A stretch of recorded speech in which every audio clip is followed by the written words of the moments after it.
Thank you for visiting Nancy's Classic Bedtime Stories. Tonight we're going to continue in William F. Buckley Jr.'s The Collected Speeches, Let Us Talk of Many Things.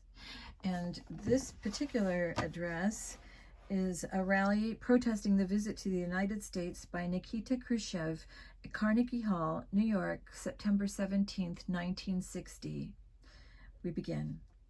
When Premier Khrushchev came to New York for his visit to the United States, to be followed by a trip to Washington, there was some consternation at the hospitality he would need to be shown and the implications of it for the anti-communist struggle, which depended so heavily on protest and corresponding public attitudes. Carnegie Hall was sold out, and 11 speakers held forth. The damage Khrushchev can do to us on this trip is not comparable to the damage we have done to ourselves. Khrushchev is here, and his being here profanes the nation. But the harm that is done, we have done to ourselves, and for that we cannot hold Khrushchev responsible. I deplore the fact that Khrushchev is traveling about this country, having been met at the frontier by our own prince, who arrived with his first string of dancing girls in a majestic caravan of jewels and honey and spices. I mind that he will wend his lordly way from city to city, where the Lipitusians will fuss over his needs, weave garlands through the ring in his nose, shiver when he belches out his threats, and labor in panic to sate his imperial appetites. I mind that Khrushchev is here, but I mind more that Eisenhower invited him. I mind that Eisenhower invited him, but I mind more the defense of that invitation by the thought leaders of the nation. Khrushchev cannot, by his presence here, permanently damage us, I repeat, and neither could Mr. Eisenhower by inviting him. But we are gravely damaged, if it is true that in welcoming Khrushchev, Eisenhower speaks for America, for in that case the people have lost their moral equilibrium, and we cannot hope to live down the experience until we have recovered it.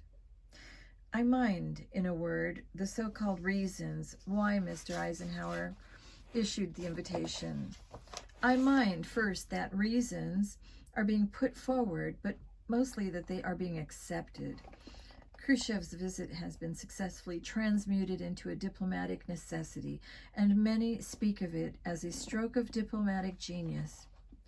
When President Eisenhower extended the invitation in his capacity as principal agent of American foreign policy, the deed was explosive enough. But the true dimensions of our national crisis became apparent with the concentric ripples of assent that followed the issuance of the invitation. A splendid idea, said the chairman of the Senate Foreign Relations Committee, having presumably first consulted the editorial columns of the New York Times to make sure his compass was properly oriented. In a matter of days, we were being solemnly advised by the majority of the editorial writers of the nation that the invitation was bound to meet with the approval of all those who favor peace in the world and goodwill towards men. And, in any event, those who oppose the invitation have no alternative save to abide by the spirit that moved the president as a matter of loyalty. If you have to throw something at him, said Mr. Nixon upon touching down after his visit to Moscow, throw flowers.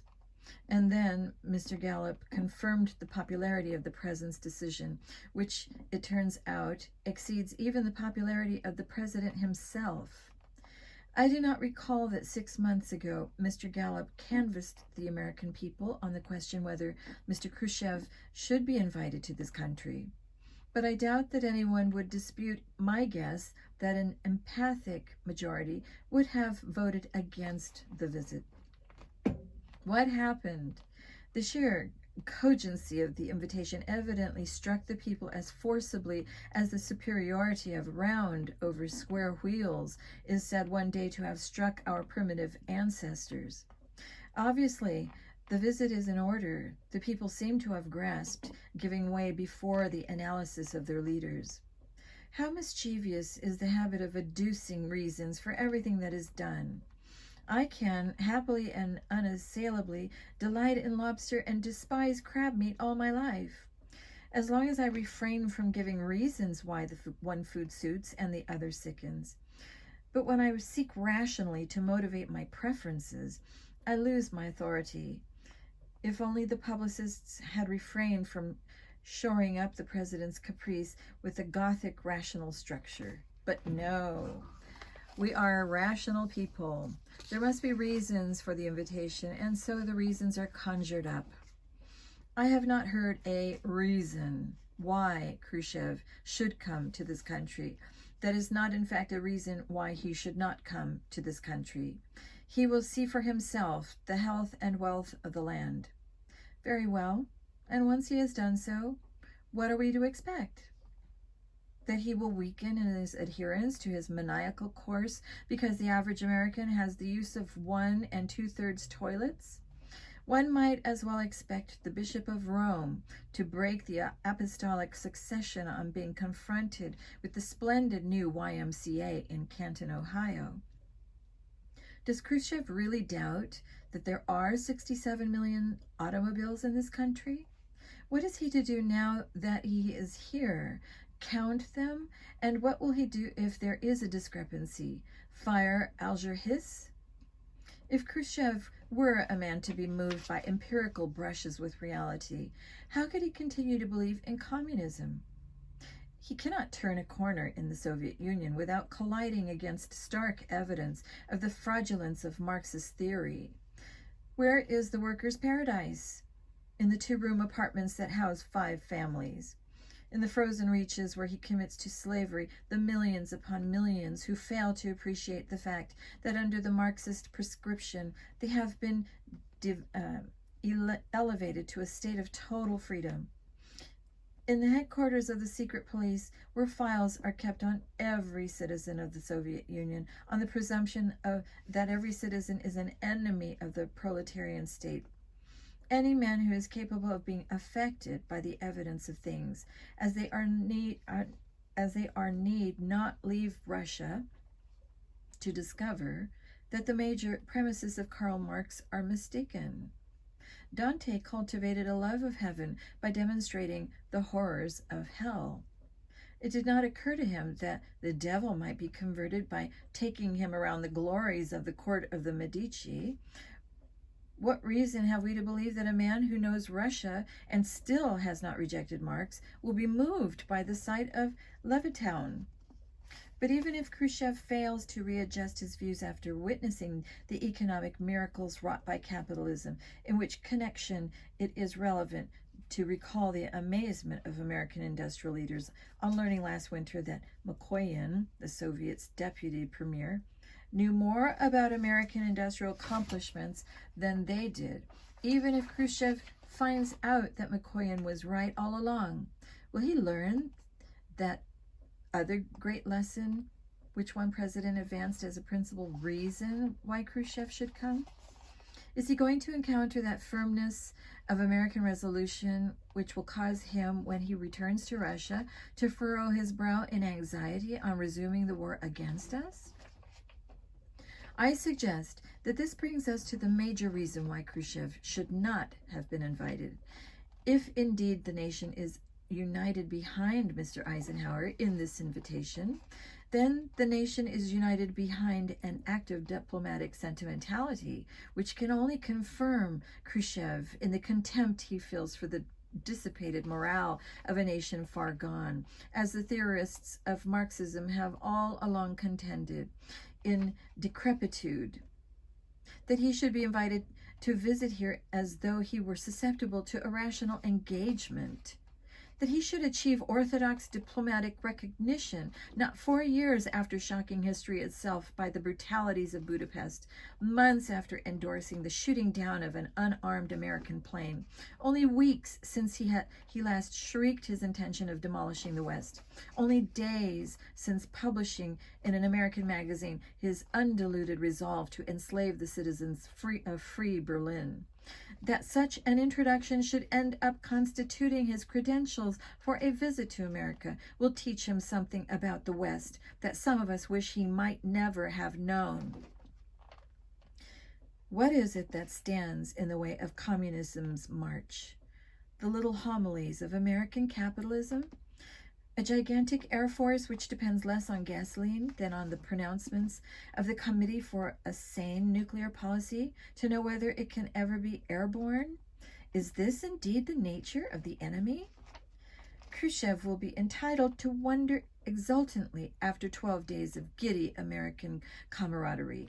Will he not return to Moscow convinced that behind the modulated hubbub at the White House, in the State Department, in the city halls, at the country clubs, at the economic clubs, at the industrial banquets, he heard with his own ears the death rattle of the West? It is the imposture of irrationality in the guise of rationality that frightens. The visit is timely, we are told. Why? State one reason. If it is timely now, why was it not timely a year ago? If Eisenhower is correct today in welcoming Khrushchev, then was he not wrong yesterday in not welcoming him? But we were all pro-Eisenhower yesterday when he declared that he would not meet with the Soviet Union leaders while under pressure of blackmail in regard to Berlin. And yet we are pro-Eisenhower today when he proceeds to meet with Khrushchev with the threat still hanging over us. If it is so very urgent that we should acquaint Khrushchev with the highways and byways of the United States, why did Eisenhower wait 7 long years after he first had the opportunity? The social history of the White House under Mr. Eisenhower will, after all, record only one exclusion and one addition during his tenure. Khrushchev was added, Senator McCarthy was ejected, and both times the thousands cheered.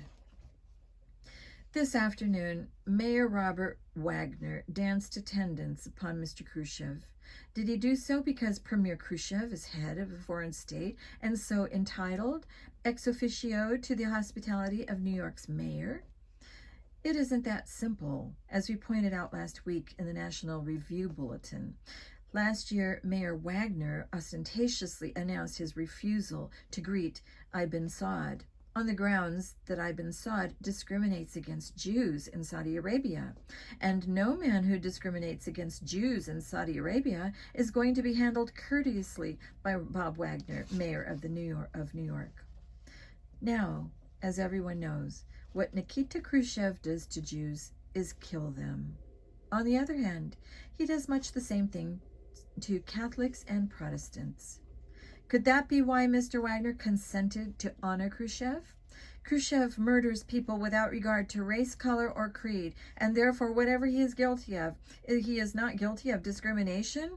Is that the shape of the new rationality? Ladies and gentlemen, we deem it the central revelation of Western experience that man cannot erratically stain himself, for the wells of regeneration are infinitely deep. No temple has ever been so profaned that it cannot be purified. No man is ever truly lost. No nation is irrevocably dishonored. Khrushchev cannot take permanent advantage of our temporary disadvantage, for it is the West he is fighting. And in the West, there lie, however insisted, the ultimate resources which are moral in nature. Khrushchev is not aware that the gates of hell shall not prevail against us. Even out of the depths of despair, we take heart in the knowledge that it cannot matter how deep we fall, for there is always hope. In the end, we will bury him. And that is the end of that speech.